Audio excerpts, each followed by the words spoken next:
नमस्कार मित्रांनो, आज आपण नशीबवान पुरुषांची लक्षणे पाहणार आहोत. मित्रांनो, आपण पाहतो की काही माणसांकडे काहीही न करता खूप पैसा येतो, तर काही माणसं खूप मेहनत करतात तरीही पैसा टिकत नाही. तर असे का बरं होते? तर मित्रांनो, याची माहिती सामुद्रिक शास्त्रांमध्ये सांगितली आहे. आपल्या शास्त्रामध्ये पुरुषांच्या शरीराची ठेवण व शरीरावरील खाणाखुणा याच्या आधारावर धनयोग कधी येणार आहे हे सांगितले आहे. मित्रांनो, धनदौलत सगळ्यांना हवी असते, मग तो गरीब असो की श्रीमंत. धनाशिवाय धर्मही करता येत नाही आणि एखाद्या भुकेल्या माणसाची भूकही भागवता येत नाही.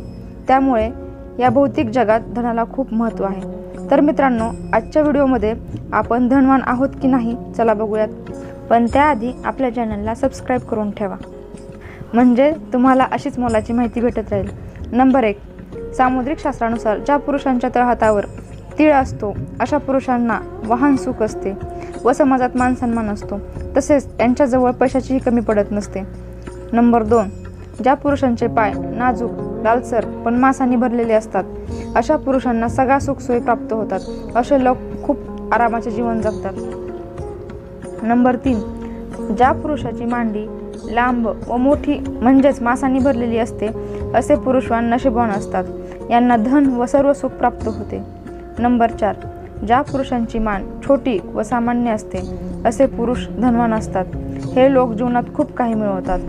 नंबर 5, शास्त्रानुसार ज्या पुरुषाची बेंबी खोल व गोल असते अशा पुरुषांना सर्व सुखसोयी मिळतात. नंबर 6, ज्या पुरुषांची पाठ कासवाच्या पाठीसारखी दिसते व चरबी खूप कमी प्रमाणात असते असे पुरुष धनवान व भाग्यशाली असतात. नंबर 7, ज्या पुरुषांच्या पायाचे तर्जनी हे बोट म्हणजेच अंगठ्याशेजारील बोट हे अंगठ्यापेक्षा लांब असते असे पुरुष स्त्रीसुख प्राप्त करणारे असतात.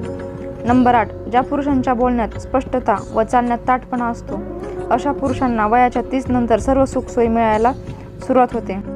नंबर 9, ज्या पुरुषांच्या छातीवर केस असतात असे पुरुष दुसऱ्या पुरुषांपेक्षा जास्त हुशार असतात. अशा पुरुषांचा जन्म पैसा कमवण्यासाठीच झालेला असतो.